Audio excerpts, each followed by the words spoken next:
All right, welcome in everyone back here on Believe in the Wolfpack. Myself, Luke Nichols, happy to be with you yet again. And today, we're going over all NBA draft stuff in what is being labeled as one of the more disappointing classes ever. I mean, there's really no major. There hasn't been any major talk about the NBA draft the last couple of weeks. I mean, obviously, yeah, you got the finals going on and all, but it really feels like that no one really cares about this draft. Like, I really haven't heard too much. The only thing I've really seen, which I guess is the most notable, is obviously it has to do with the number one pick with the Hawks. How they haven't had a workout with Alexander Sarr, the center from Perth, 7'1". He's only 19, who's kind of being looked at as the number one pick, but they haven't had a workout with him, so it doesn't really seem like he's going to be the pick. But I, I mean, it wouldn't take much to move up to number 1, which I feel like could happen if a team has worked out Sar, or if a team really likes Sar, or maybe they really like I don't know how to pronounce his name. I'm gonna botch this one. Zasheri, he's from like Paris. I'm gonna go with a Zasheri Risacher. Risacher. Maybe a team really likes Risacher. He's 6'9", forward, 19 years old, out of France. So maybe a team really likes him and moves up, because this wouldn't take a lot to move up, especially if you're in the lottery. It would probably be your pick this year, a first next year, maybe a second, maybe another first. Maybe if you can get 3 first round picks, if you're the Hawks, I think you do that absolutely. Without a doubt, you do that, and you stay in the lottery in the top, even in the top 10. I think you do that, no questions asked. But I mean, compared to last year, you could have offered up your entire franchise to the Spurs for Wembanyama. They would have said no. You could have offered the next 50 years of picks if you were allowed. I think they would have said no. I mean, it's not the strongest class, so maybe. Okay.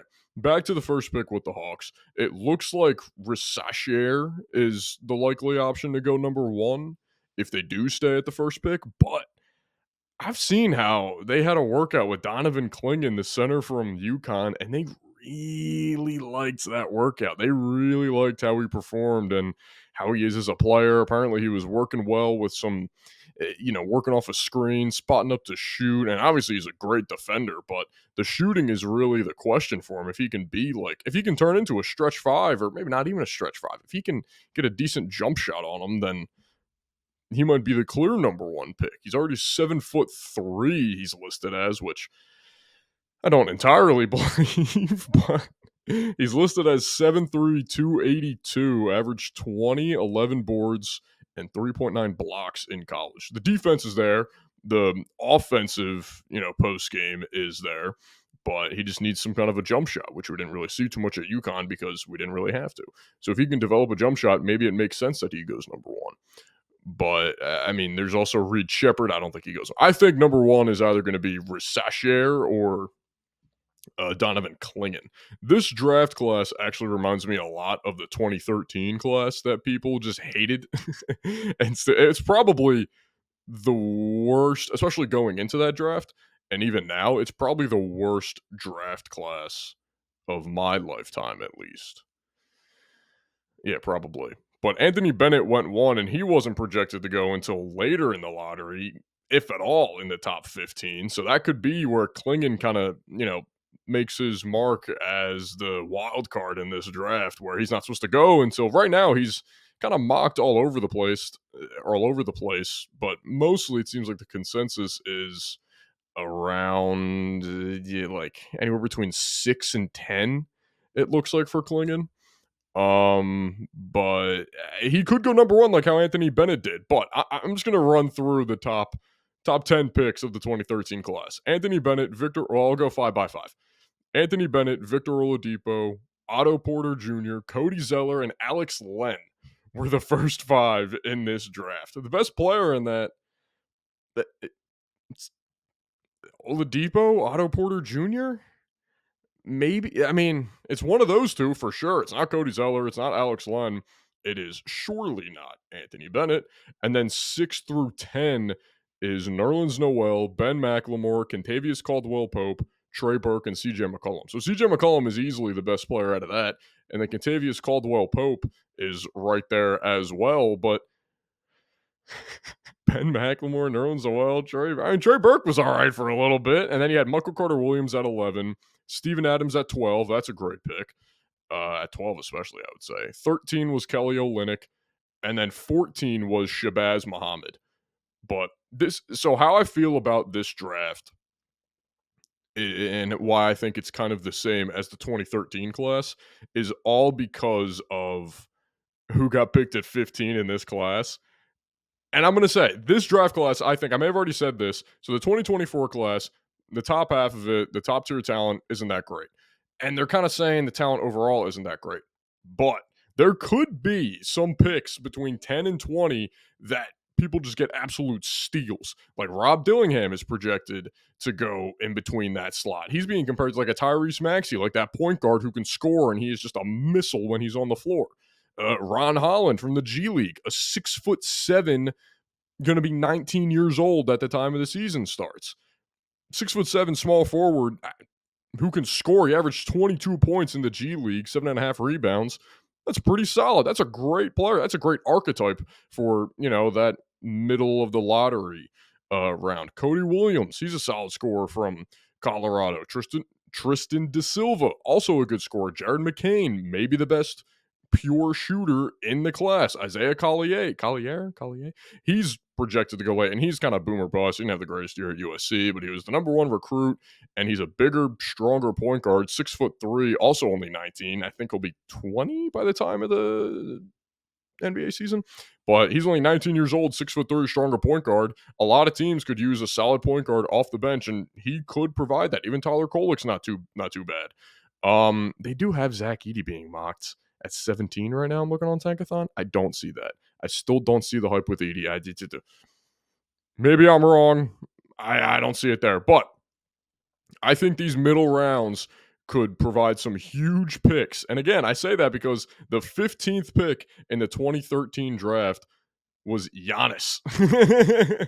Giannis went 15 in the 2013 draft. Shabazz Muhammad was 14.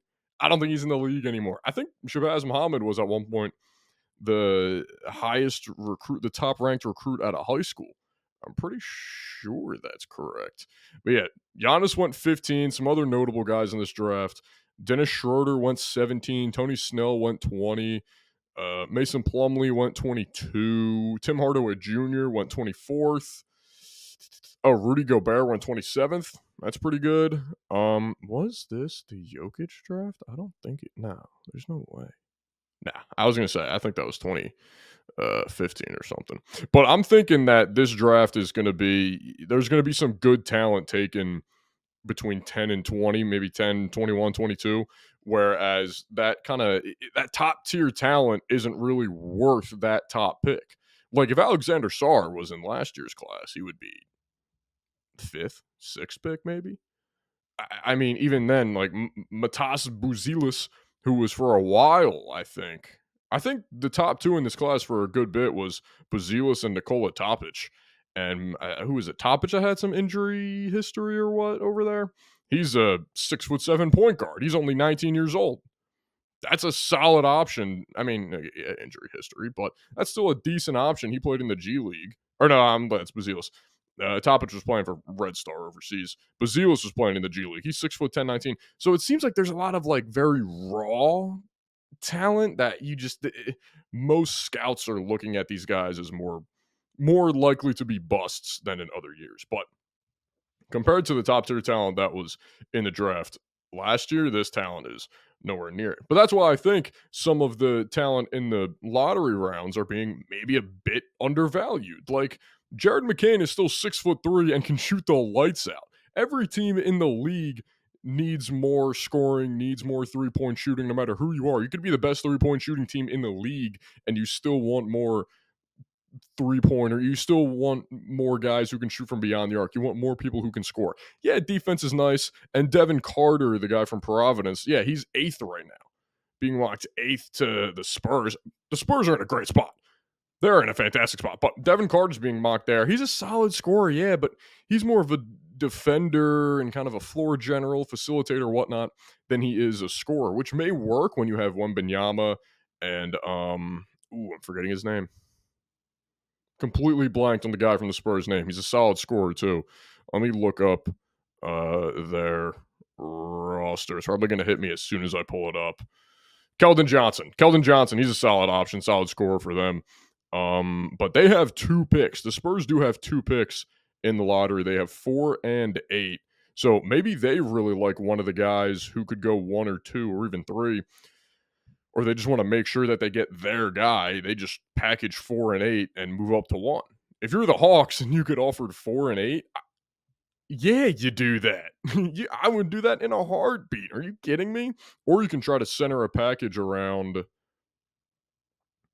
Yeah, you could maybe. I mean, the Hawks are rumored to be trading Trae Young or Dejounte Murray and maybe Clint Capella.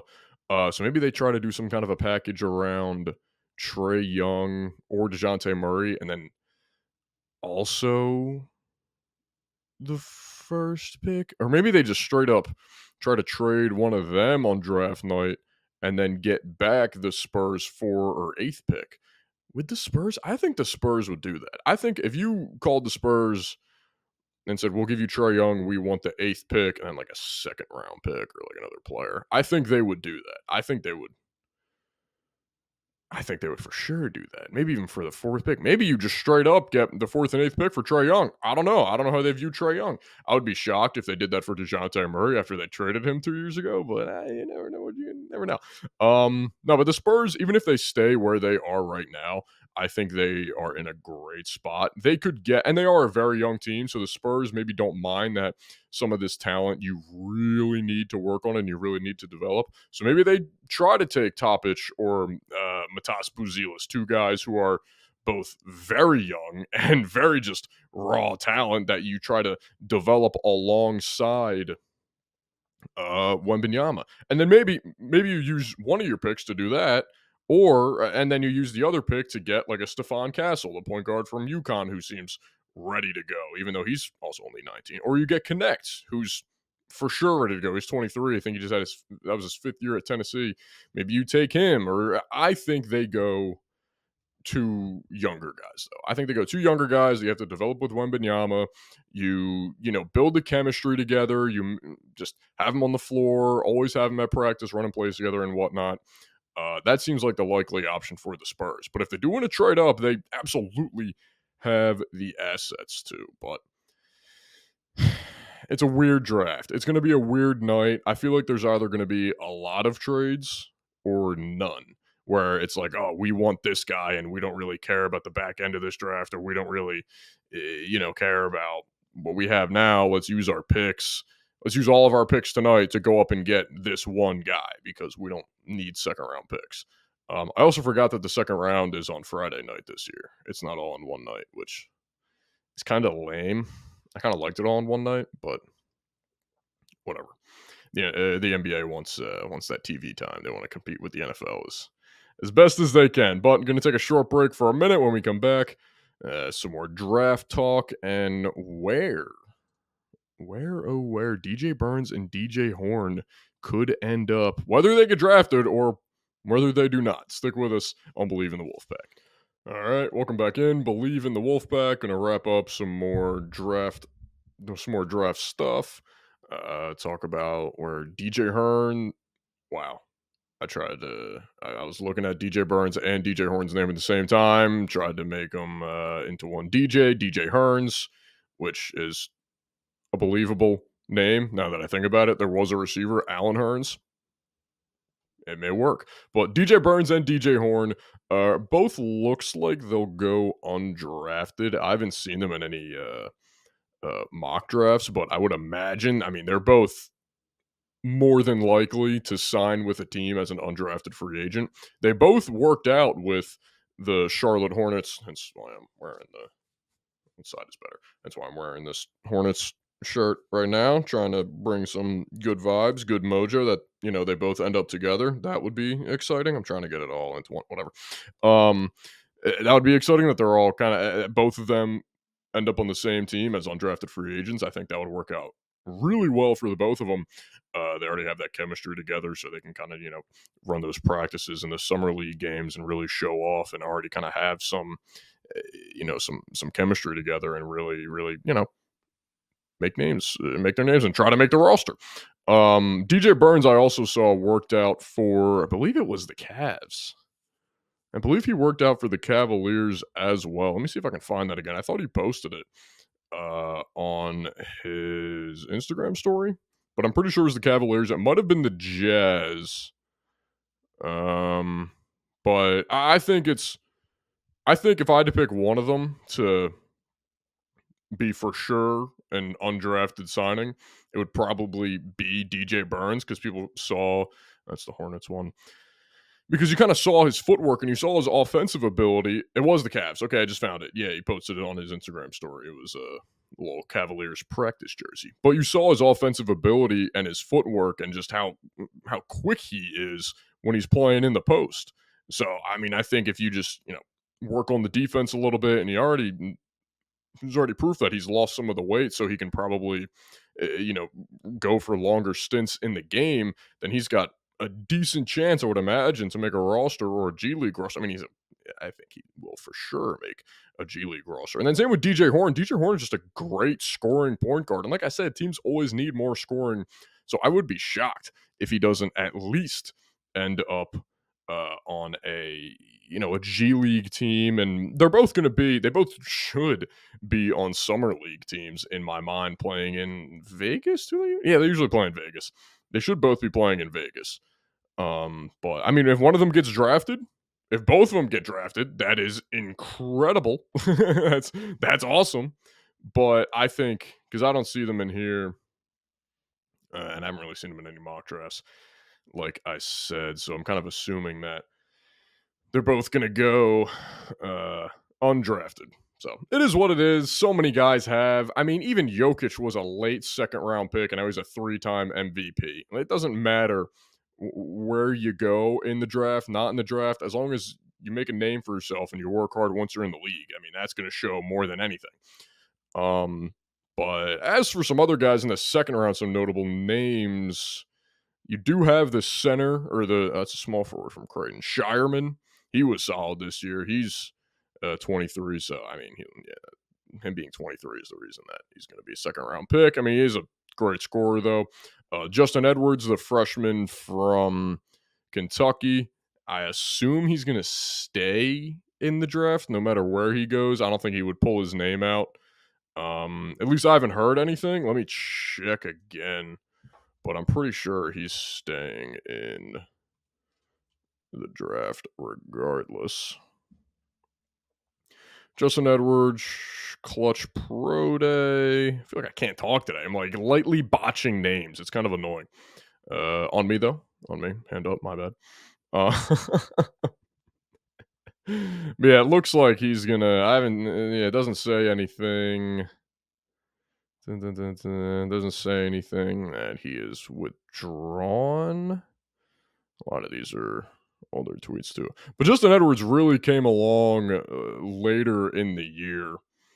So that's good. I mean, he really kind of showed what he can do. It took him a minute to get comfortable and all, but once he was, then he showed why he was a top 3 recruit.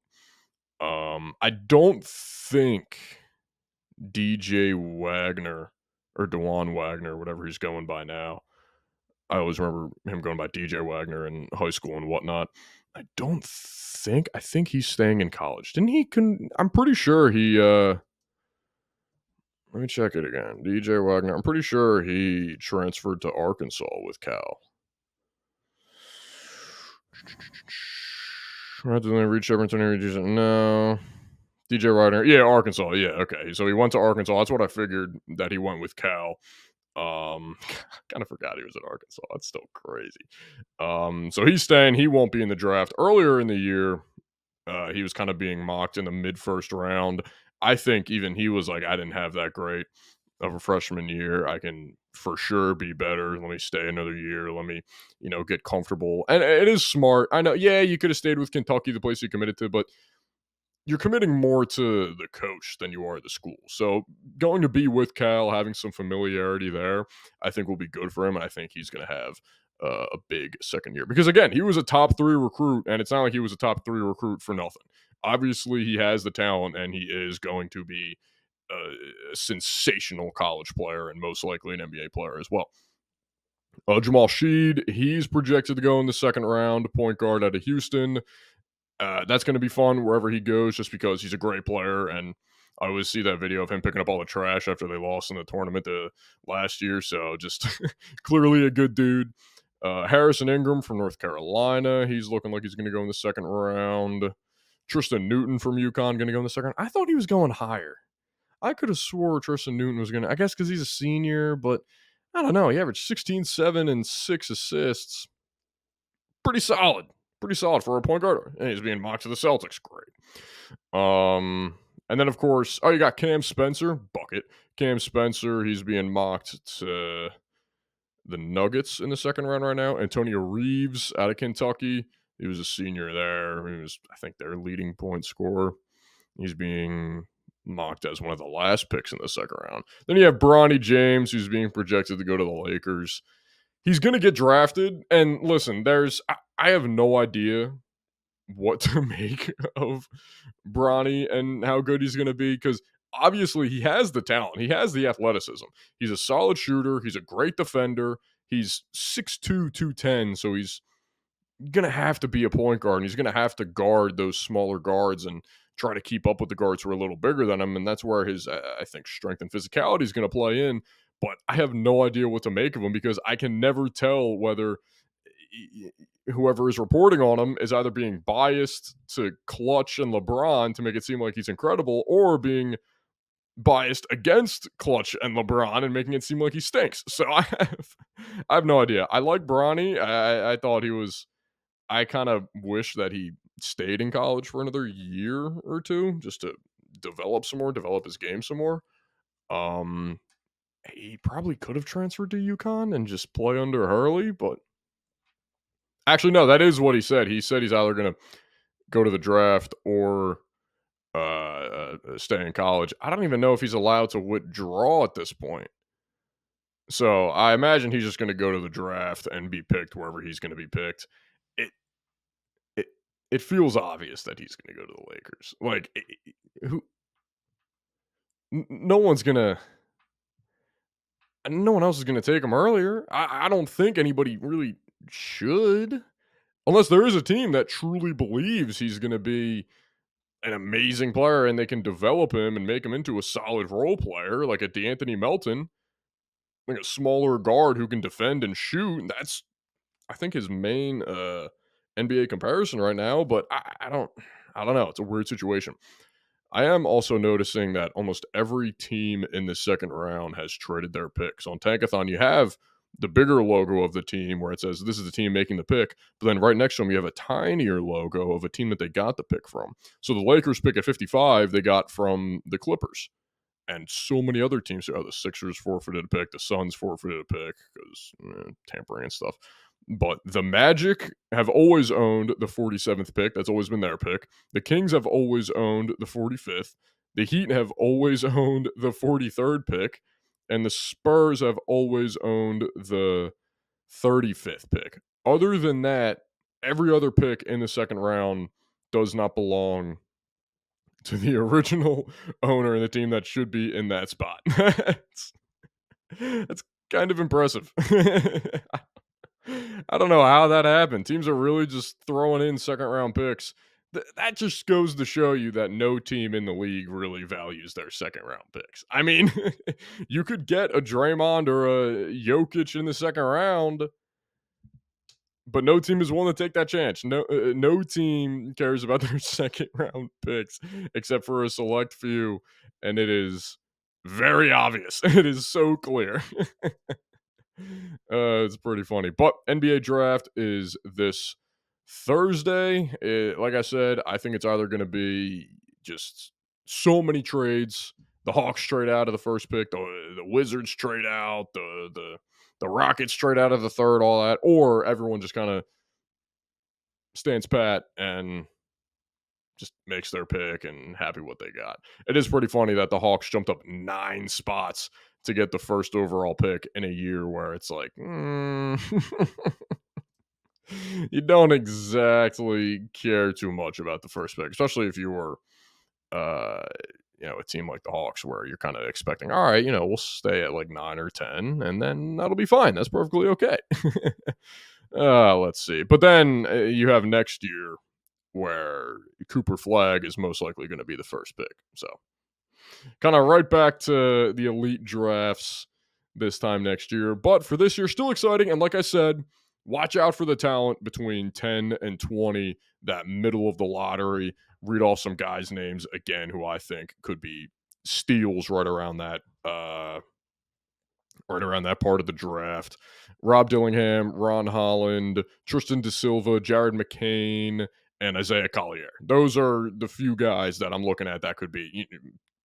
They go to whatever team they get picked by. I'm paying extra attention to them and that team next year to see how their development goes. But that'll conclude this episode of Believe in the Wolfpack. Thank you for joining us. Oh, College World Series tonight. That's what it was. I was trying to remember what I forgot. NC State got bumped out pretty quickly. Upsetting, but it's game 3 tonight. Final game, Tennessee, Texas A&M. I'm going to go with Tennessee. That's it. No other reasoning. I'm just going with Tennessee. Also, game 7 of the Stanley Cup tonight. I'm going to go with the Panthers because I saw the one dude, Biz. I saw him pop a champagne bottle after the Oilers won game 6. Crazy move. Crazy. Popping champagne bottles and you don't even win the series. You force a game 7, you're popping champagne. Bad omen. Bad omen. I don't like it. Thank you for joining us, and we'll see you next time on Believe in the Wolfpack.